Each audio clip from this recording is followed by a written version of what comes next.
75वा अभिचिंतन सोहळा आम्ही इथे आयोजित केला आहे। तुम्ही सर्वांनी उपस्थित राहून कार्यक्रमाची शोभा वाढवली त्याबद्दल आम्ही सर्वांचे ऋणी आहोत। आमचे आजोबा गोविंद भिका डोंगरे व आमची आजी चंद्रभागा गोविंद डोंगरे यांच्या जीवनाबद्दल जर सांगायचं झालं तर शब्दही अपुरे पडतील अशी त्यांची जीवन कहाणी आहे। आजच्या काळातील मुलं ज्या वयात खेळतात, बागडतात, शिक्षण घेतात त्या लहानशा वयामध्ये आमचे आजोबा काबाड कष्ट करत होते। आजोबा एका वर्षाचे असताना मातोश्रींचे निधन झाले। त्यांना आईचा सहवासही जास्त लाभला नाही। बाबांचा सांभाळ हा बाबांच्या आईने केला व सीताई आजी व भाऊ रामनाथ भिकाजी डोंगरे व बाबांची वहिनी लीलवंताई आजी यांनी केला। बाबांना 2 टायमाचं जेवणही नीट भेटत नव्हतं तरीही बाबा खचले नाही, कष्ट हे करत राहिले। माझे बाबा आजही बाबांचे ते दिवस मला आजही सांगितल्यावर अंगाला काटा येतो। माझे बाबा खूप कष्टाळू, पोटासाठी मोलमजुरी करायचे, पाटबंधाऱ्यांचे कामं केली, जसं दारिद्र्य आपल्या पत्री पडलं की काय असंच काहीतरी। बाबांनी माघार घेतली नाही, खूप कष्ट केली। त्यानंतर बाबांचं लग्न माझी आजी सौ चंद्रभागा यांच्याशी झालं। आजी बाबांना एकूण 3 मुले, 1 मुलगी 2 मुलं। पहिली माझी जिजा आत्या, दुसरे चुलते माझे बाळू काका, तिसरे मच्छिंद्र म्हणजे माझे वडील। यांनी तिघांनी आई वडिलांना मदत केली व शून्यातून विश्व निर्माण केलं। आज त्यांच्या कष्टाला यश आलं। आज आमचा स्वतःचा मंडप व्यवसाय आहे, सार्थक सुपर मार्केट आहे। हे फक्त आजी बाबांच्या आशीर्वादाने आहे व माझ्या आई वडिलांच्या मेहनतीमुळे, काका काकूच्या मेहनतीमुळे आहे। आजी बाबांना 9 नातवंड आहेत। त्यांना चांगले संस्कारनी वळण लावण्याचे काम आजी बाबांनी केले। आज सगळे उत्तम शिक्षणानी नीट योग्य जॉबला आहेत। ओरडा खाल्यावर रडताना जवळ घेऊन अश्रू पुसते माझी आजी। ओरडा खाल्यावर रडताना जवळ घेऊन अश्रू पुसते माझी आजी। आणि मी हसावे म्हणून चॉकलेट आणतात माझे आजोबा। जिथे आजी आजोबांची माया त्या घरी प्रेमाची छाया। जिथे आजी आजोबांची माया त्या घरी प्रेमाची छाया। आजोबांची आवडती मी नात आहे। बालूबाई म्हटल्यावर मग वेगळीच बात आहे। अभ्यासाचं टेन्शन आजीला कळतं म्हणूनच मी न सांगता ही आजीच्या मालिशने सारं टेन्शन दूर पडतं। आजी आजोबा आणि त्यांची मुलं आणि आम्ही सर्व नात नातू, नंदनवन आहे आमचं घर। कोणाची न लागो आमच्या सुखी घराला नजर। आमच्या घराला घरपण आहे कारण आजी आजोबांचं प्रेम आहे। आमच्या नशिबी आहे। प्रार्थना करते देवाला सुखी ठेव माझ्या आजी आजोबांना। प्रार्थना करते देवाला सुखी ठेव माझ्या आजी आजोबांना। आजीशिवाय संस्कार नाही, आजोबांशिवाय संघर्ष नाही। आजीशिवाय संस्कार नाही, आजोबांशिवाय संघर्ष नाही। आईशिवाय घराला घरपण नाही, बाबांशिवाय आयुष्याला अर्थ नाही। बहिणीशिवाय मजा मस्ती नाही, भावाशिवाय लाड आणि भांडण नाही, आणि यांच्याशिवाय 4 भिंतींचं घर नाही। आज खऱ्या अर्थानं घरातली मुलं बिघडतात। मुले पळून गेली की आपण डोक्याला हात लावून बसतो। पोरगं दारू पिऊन आल्यावर बाप खऱ्या अर्थानं अंगणात बसून रडतो। पण याची कारण खऱ्या अर्थाने समाजात शोधू नका। आज घरातले सगळ्यात मोठे विद्यापीठ म्हणजे आजी आजोबा घरापासून दूर होत आहे। म्हणून तर आमच्या मुलांच्या अंतःकरणाचे संस्कार लेकरांपासून दूर होत आहे। जगाच्या पाठीवर ज्ञानाचा साठा असणारं गुगल, पण ते गुगलही जिथे कमी पडतं तिथे जगाच्या पाठीवर एक तत्वव्यथा जन्म घेतो, ते म्हणजे आमच्या घरातील आजी आजोबा आहे। एक रात्री 10 वाजता मी गुगलला विचारलं, चंद्र आहे का? गुगलनी उत्तर दिलं, हो चंद्र आहे। मी रात्रीच्या 3 वाजता गुगलला प्रश्न विचारला, चंद्र आहे का? गुगलनी उत्तर दिलं, हो चंद्र आहे। सकाळी 6 वाजता मी गुगलला विचारलं, चंद्र आहे का? गुगलनी उत्तर दिलं, हो चंद्र आहे। सकाळी 10 वाजता मी गुगलला विचारलं, तो चंद्र आहे का? गुगलने उत्तर दिलं, तो सूर्य आहे। पण त्याच वेळी मी संध्याकाळी 6 वाजता, 8 वाजता, 10 वाजता, 12 वाजता, 2 वाजता, 3 वाजता, 5 वाजता, 6 वाजता माझ्या घरातल्या आजोबांना विचारलं, बाबा तो चंद्र आहे का? बाबांनी सांगितलं, तो चंद्रच आहे। सकाळी 12 वाजता विचारलं तर बाबांनी सांगितलं तो चंद्रच आहे बाळा, कारण तो चंद्र आहे की सूर्य आहे यापेक्षा नातवंडांचं माझ्या लेकराचा आनंद कशात आहे याचा विचार करणार आमच्या घरातील गुगल म्हणजे आमचे आजोबा आहेत. खऱ्या अर्थानं गुगल मॅप तर फक्त मार्ग दाखवतो, पण संस्काराचा खरा मार्ग दाखवणारे विद्यापीठाचं मॅप जर कोणतं असेल तर ते म्हणजे घरातील आजी आजोबा आहेत. आजच्या काळात आजी आजोबा लोकांना नको असताय. घरातली मुलगी शिकली, घराच्या बाहेर पडली आणि एकत्र कुटुंब पद्धतीचा विश्वास होऊन गेला. शहरात गेलेली आई मात्र नातवंडांपासून लेकरांना दूर करू लागली. म्हणून तर शनिवार रविवारचे दिवस आला ना तर घरातली 5-5, 6-6 वर्षाची लेकरं आईला सांगतात उद्या परवा सुट्टी आहे, उद्या परवा सुट्टी आहे, पटकन येऊ जाऊन, उद्या परवा सुट्टी आहे, पटकन येऊ जाऊन, चल ना ग मम्मी मला माझ्या आजी आजोबांकडे घेऊन, चल ना ग मम्मी मला माझ्या आजी आजोबांकडे घेऊन. थरथरणाऱ्या काठीला बळ मिळतं बघ, थरथरणाऱ्या काठीला बळ मिळतं बघ, आधुनिक झालेल्या नजरेला आभाळ मिळतं बघ, आधुनिक झालेल्या नजरेला आभाळ मिळतं बघ. थोडं तिथे प्रकाश करू एकत्र राहून, थोडे तिथे प्रकाश करू एकत्र राहून, चल ना ग मम्मी मला माझ्या आजी आजोबांकडे घेऊन, चल ना ग मम्मी मला माझ्या आजी आजोबांकडे घेऊन.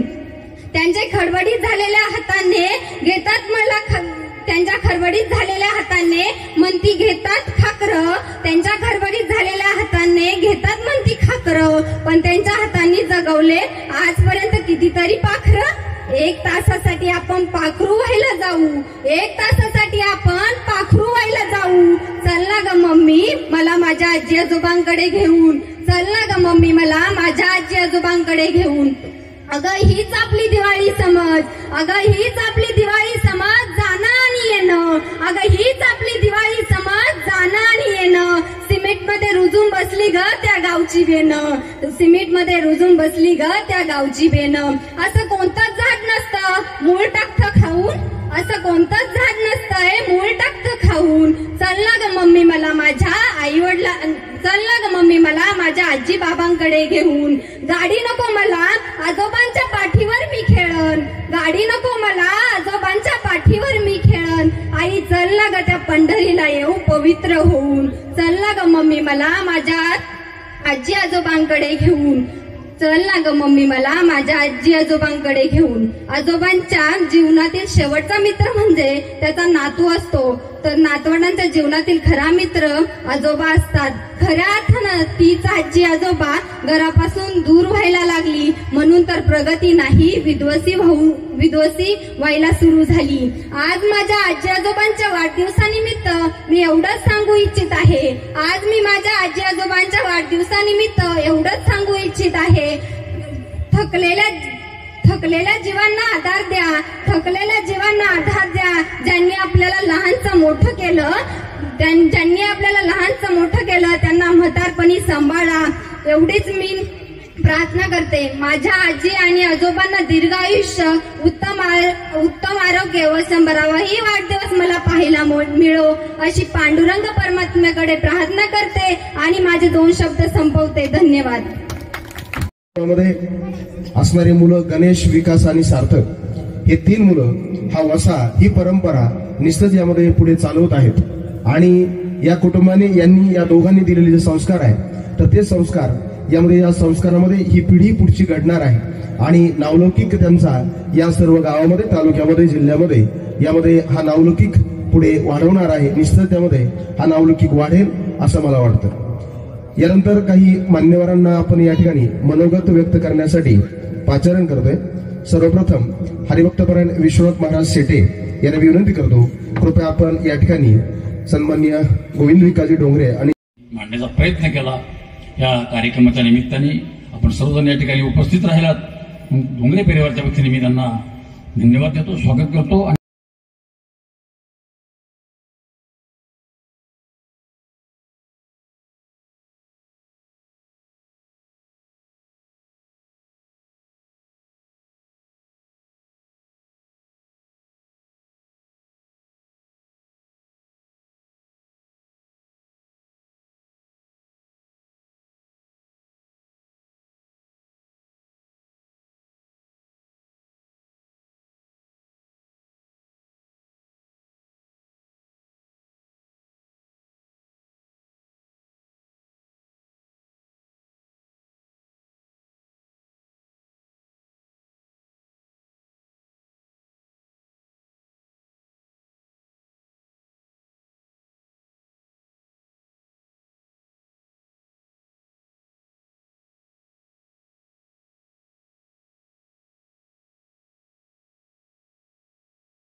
हॉलमध्ये दोर थोडं खालून घे ना रे म्हणा रे बघा समोर हॅलो